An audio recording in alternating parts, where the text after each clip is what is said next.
એક લોકસેવક હતો. એ લોકોને મદદ કરતો અને લોકોની સેવા કરતો. લોકોની સેવા કરવામાં ના જોવે રાત કે ના જોવે દિવસ.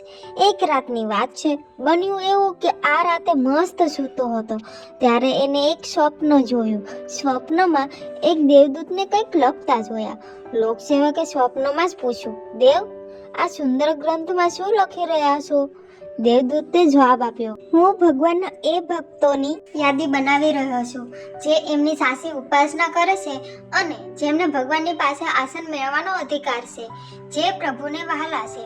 લોકસેવકે લાંબો શ્વાસ લેતા કહ્યું, દુઃખ છે કે હું કદી પ્રભુની ઉપાસના નથી કરતો, કોઈ વ્રત નથી રાખતો. મને લોકોના કામમાંથી નવરાશ જ નથી મળતી કે માળા લઈને ભગવાનનું ભજન કરું.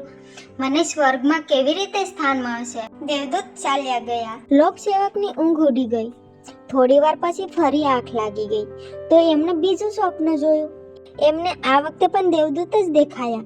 લોકસેવકે કહ્યું, શું હું આ યાદી જોઈ શકું છું? દેવદૂતે યાદી એમના હાથમાં મૂકી દીધી. લોકસેવકે આશ્ચર્યથી જોયું તો ઈશ્વરના આ વહાલા ભક્તોની યાદીમાં એમનું નામ સૌપ્રથમ હતું.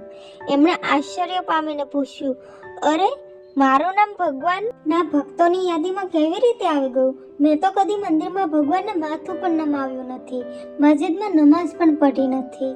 તો પણ પછી દેવદૂતે કહ્યું, ભગવાન એને સાચો ભક્ત માને છે જે માનવીની સેવાને જ પરમેશ્વરની સેવા માને છે. દોસ્તો, તમને આ વાર્તા કેવી લાગી એ કોમેન્ટમાં જરૂરથી જણાવજો અને હા, લાઈક અને શેર કરવાનું ના ભૂલતા. આવી સરસ વાર્તા માટે મારી ચેનલ સબસ્ક્રાઈબ કરજો. જય માતાજી.